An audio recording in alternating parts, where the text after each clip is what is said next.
Assalamualaikum warahmatullahi wabarakatuh. Gimana nih para sahabat Aelang Al-Makdumi kabarnya? Semoga kalian semua baik-baik saja, amin ya Allah ya Rabbal Alamin. Konten kali ini Aelang mendatangi Pasar Induk Cianjur, yang mana saat ini kondisi Pasar Induk Cianjur kurang ramai. Semakin hari semakin sepi dari pengunjung. Sebelum itu, bagi para sahabat Aelang Al-Makdumi yang belum subscribe, jangan lupa subscribe, like, comment, and share video ini sebanyak-banyaknya, dan semoga bermanfaat. Berikut video ini, selamat menyaksikan.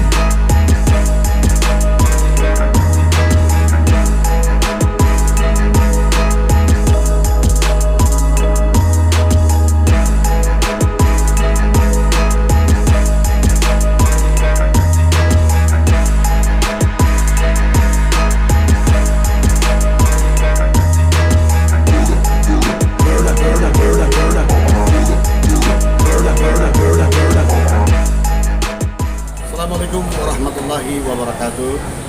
Para pemirsa, kembali lagi bersama Aelang Al-Makdumi. Sekarang Aelang Al-Makdumi ada di Pasar Induk Cianjur, ya, tepatnya di Terminal Pasar Jebron. Kebetulan kita akan mengangkat tentang perekonomian masyarakat Kabupaten Cianjur.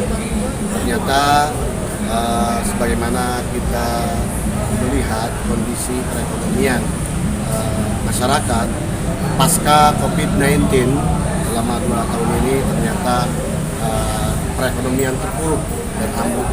Kita insya Allah akan melihat dia seputaran Pasar Induk Jebron Cianjur, ya, Terminal Pasar. Insya Allah kita pun akan mewawancarai para pedagang-pedagang yang ada di pasar ini. Ini kita akan menakar apa persoalan yang menyebabkan perekonomian kita lemah, perekonomian kita ambruk.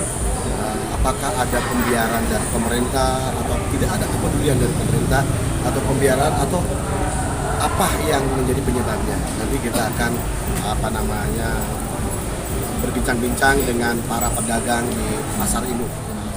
Alhamdulillah, saya sekarang berada di Pasar Induk, ya. Kebetulan kita juga bersama pedagang sekaligus pengurus DPP, ya. DPP itu DPC Pasar Induk Cianjur, dengan Bapak Asep Saifullah. Alhamdulillah, kita akan tanya-tanya saudara tentang bagaimana daya jual beli masyarakat di Pasar Induk Jebron ini. Pak Agung, bagaimana? Sehat? Alhamdulillah. Pak Agung, ya, kita ditonton oleh para pemirsa dimanapun berada. Ini Pak Agung sejak kapan menjadi seorang pedagang dan pengurus di DPP itu? Kalau untuk pedagang sekaligus pengurus, saya begitu ada relokasi di sini itu sudah 6 tahun lah. Sudah 6 tahun, ya. Sekitar 6 tahun Pak Asep ini berdagang sekaligus menjadi pengurus di DPP. Apa yang jadi keluhan para pedagang di pasar ini setelah pindahnya relokasi dari Pasar Jebron, Pasar Bojomeron, Pasar Induk dan Raya. Ya, keinginan pedagang itu nggak muluk-muluk. Yang penting ramean lah, bisa seperti penghasilan kayak di sana lagi di pasar lama. Nggak banyak pengunjung, terus terang aja. Kalau udah rame gitu ya, penghasilan sama ya kayak yang itu. Pasca relokasi dari Pasar Induk ke sini, daya beli masyarakat itu berkurang, Ya jelas, kurang ramai. jelas. Itu faktornya apa? Ya mungkin penunjangnya yang lagi seperti apa? Angkutan. Jadi belum maksimal, ya. Belum maksimal. Kadang kan ibu-ibu atau masyarakat yang berada di sini kayaknya kejauhan. Terus kalau pulang sore kadang ada mobil, ada enggak gitu. Ya, jadi tempat ini dianggap tidak strategis, ya. Ya kalau bukan strategi sih enggak juga lah gitu. Mungkin kalau untuk masyarakat kota ada yang bilang kejauhan, Oh, kejauhan. gitu. Dikarenakan di mana ada pasar bayangan kayak di Bojong Meron. Ada pasar bayangan ya? Jadi kalau yang dari Cikidang tuh nggak ada, yang dekat ke Bojong Meron, walaupun di Silanang harga lebih mahal sedikit dari sini. Tuh. Itu yang mengatur itu dalam hal ini dinas yang terkait. Ya, jelas itu kan. Siapa itu dalam hal ini? Dinas Perindak ya. Iya. Ya. Yang lainnya kayak Satpol PP itu yang Nomor satunya kebijakan itu yang itu kebijakan pemerintah Pemerintah, aja, betul. yang belum dilaksanakan. Selama ini apa yang dilakukan oleh pemerintah untuk meningkatkan daya beli masyarakat pasca relokasi dari pasar induk ke tempat ini? Kalau untuk keramaian dari pemerintah itu kayaknya nggak ada. Nggak ada respon. Nggak ada itu nggak ada. Kalau kita sebagai pengurus bilang ke pemerintah keluhan masyarakat itu dibilangnya apa itu itu kan lagu lama. Oh begitu, jadi kurang responsif ya, kurang peduli pemerintah dalam meningkatkan daya jual masyarakat di pasar ini. Apa yang sudah dilakukan oleh para pengurus menyampaikan aspirasi apa saja yang sudah ke pemerintah? Inisiasi tentang pemerintah itu melalui pengurus itu sering cuma Tidak ada realisasinya ya. Ada realisasi. Itu tadi dikatakan oleh Pak Asep itu tadi ada pasar bayangan di mana saja tempat? Kosong Bojong Meron masih beroperasi. masih itu terus relokasi pasar relokasi yang selain di Leles Di Salahuddin Leles ada juga. ada juga terus di belakang Pagade Ya. katanya itu nggak ada pasar di sini makanya Pak Bang mau pindahkan ke sini katanya Iya. Jadi kurang efektif gitu ya, kurang efektif. masyarakat kota itu kebanyakan itu belanjanya Yang dekat-dekat aja ya. itu di sini Harusnya disentralkan ya, harusnya disentralkan. Betul. Terus pandangan Pak Asep sendiri, bagaimana cara untuk bisa daya beli masyarakat ini lebih ramai pasar ini, lebih keuntungannya ini lebih besar gitu. Apa harapan Pak Asep yang dimasukkan kepada pemerintah? Solusi apa yang sudah diberikan kepada pemerintah? ya itu ke pemerintah itu ciptakanlah keramaian kalau ada keramaian misalkan di kau bapak di itu di alun-alun gitu atau di hari Jumat itu kan udah rame coba kalau di sini kemana supaya memberikan keramaian barangkali kalau ada keramaian kan masyarakat walaupun dari jauh juga pingin kesini gitu sambil belanja lah gitu. Dampak dari relokasi dari Cianjur ke tempat ini itu besar nggak dampaknya? Contoh sepertinya ketika ada pedagang di pasar timur ini keuntungannya besar. Setelah pindah, bagaimana keadaan masyarakat? Keadaan para pedagang di sini? Dampaknya besar sekali. Bahkan ada yang sampai kontak keluarganya cerai gitu sampai habis modal Habis modal. itu kebanyakan itu kan kalau udah nggak ada penghasilan biasanya kan udah kalau yang nggak tahan rumah tangganya juga berantakan bisa bahkan ada yang meregang nyawa banyak sini Banyak ya. banyak Jadi kasus pasca dari relokasi ini omset menurun, para pedagang jadi banyak hutang ya, modal habis, terus jangankan membiayai keluarga, istri, anak dan sekolah keperluan untuk dagangnya saja nggak bisa gitu. Coba yang lebih keinginan yang lebih bagus itu Asep untuk kepada pemerintah silakan. untuk pemerintah gitu ya kebanyakan yang punya kebijakan Kewenangan di sini ciptakanlah keramaian supaya daya beli masyarakat itu meningkat ya. meningkat gitu otomatis kan pedagang juga ada yang namanya yang lagi sepi jadi gitu kembalikanlah selama kami semua kepada penghasilan yang dulu gitu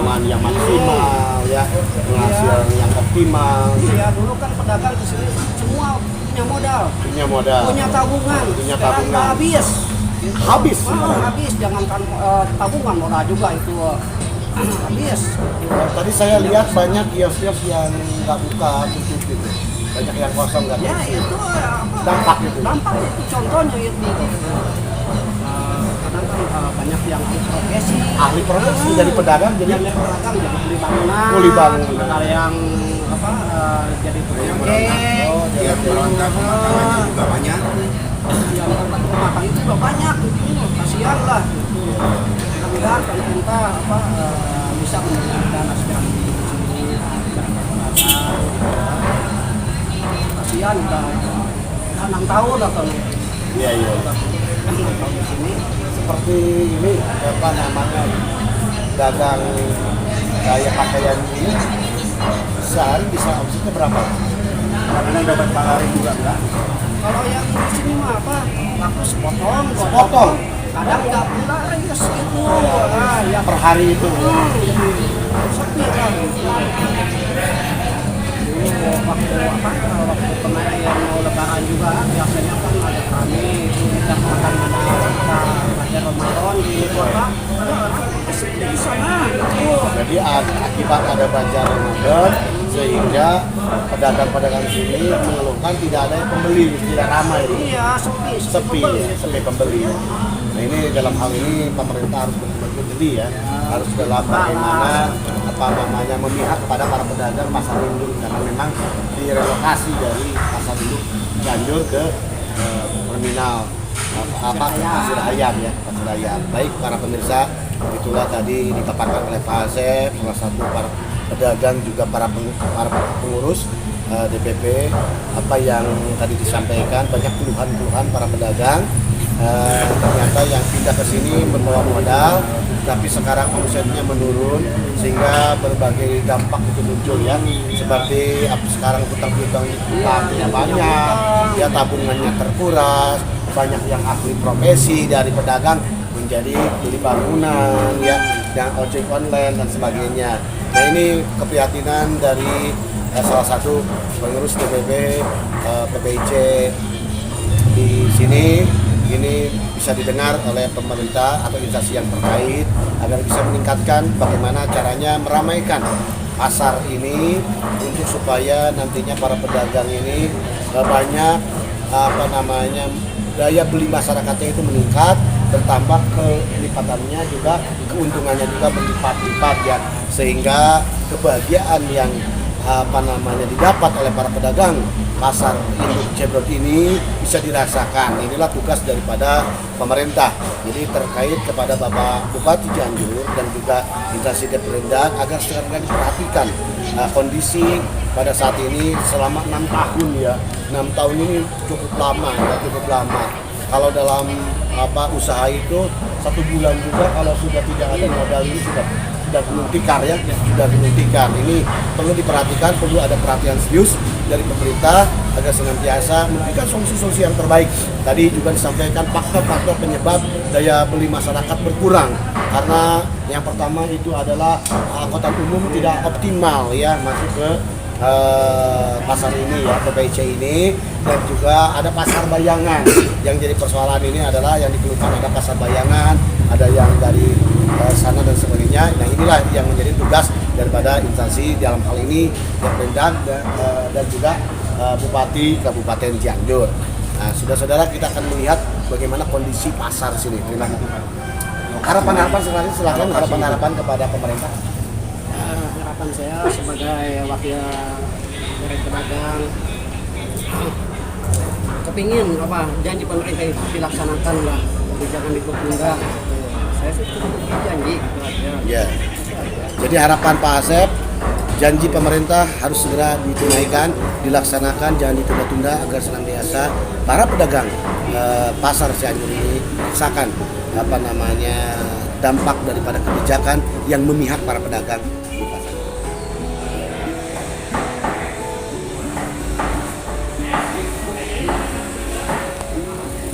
Karena memang saya sangat prihatin yang setinggi-tingginya.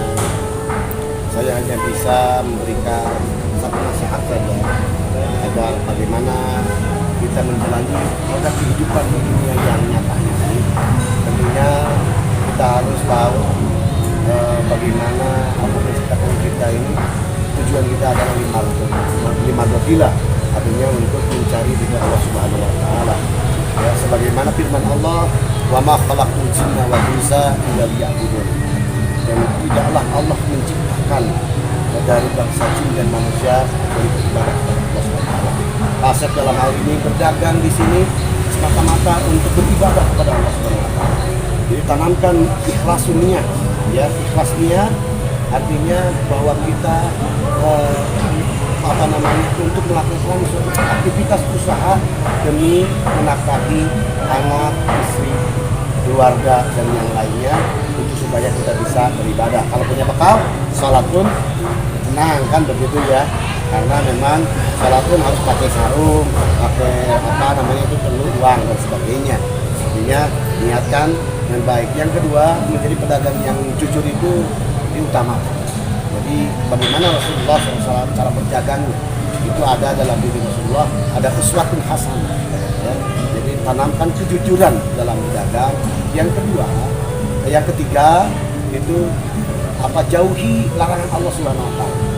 Jangan kita meminjam modal ini kepada hal-hal yang dapat merugikan kita. Dalam hal ini riba lah ya. Sekarang kita banyak pengen usaha barokah, pengen usaha maju, sukses dan sebagainya. Sering orang lain buntu pikirannya, modalnya sering ke kosipa dan sebagainya ya, rentenir. Nah ini yang mencekik masyarakat gitu ya. Para pedagang bukannya untung tapi malahnya menguntungkan orang lain. Itu harus dijauhi riba hal yang seperti itu. Yang keempat, Pak Pung juga harus tahu Pak, makna daripada kehidupan ini, kita ini harus segalanya ridho ya, dalam ketetapan yang telah ditetapkan oleh Allah Subhanahu wa taala. Ya. Yang kedua, sabar dalam menghadapi musibah. Contoh dalam keramaian ini tidak rame-rame, tidak sepi saja. Ini adalah merupakan sebuah ujian atau teguran dari Allah Subhanahu wa taala, maka sikap kita harus sabar. Ya. Yang selanjutnya adalah harus selalu syukur atas segala nikmat yang diberikan oleh Allah Subhanahu wa taala. Ya. Kalau sudah diterapkan itu, kita ridho akan ketetapan Allah, terus sabar akan musibah dan syukur akan nikmat-nikmat Allah Subhanahu wa taala, maka hidup kita akan tenang, ya, hidup tenang. Tapi sebaliknya, wa ma lam yardo, barang siapa yang tidak ridho ala qadoi, kata Allah di dalam hadis akan ketetapanku, kata Allah. Wa ma lam yasbir ala balahi, dan dia tidak sabar. Ya, barang siapa yang tidak sabar atas musibah balahi yang diberikan oleh Allah, wa ma lam yasbir ala nikmati, dan barang siapa yang tidak syukur atas segala apa-apa nikmat yang telah diberikan kepada kita, maka kalau yatlub robban siwati, maka dalam hadis silakan cari Tuhan, selain cari ilah selainku, kata Allah SWT. Maka hidup harus menerima ketetapan, harus sabar akan musibah dan juga syukur akan nikmat-nikmat yang diberikan. Saya pribadi mendoakan Pak Asep agar senantiasa menjalankan aktivitas dagang ini berkah, laris selalu terkorup kepada Allah Subhanahu wa taala. Mudah-mudahan ini jadi jalan syariat untuk menjadi kekayaan kepada Allah Subhanahu wa taala, semakin mendekat kepada Allah Subhanahu wa taala, khususnya untuk para pedagang pasar ini. Mudah-mudahan diberikan kesabaran dan selalu syukur kepada Allah Subhanahu wa taala. Terima kasih. Assalamualaikum warahmatullahi wabarakatuh.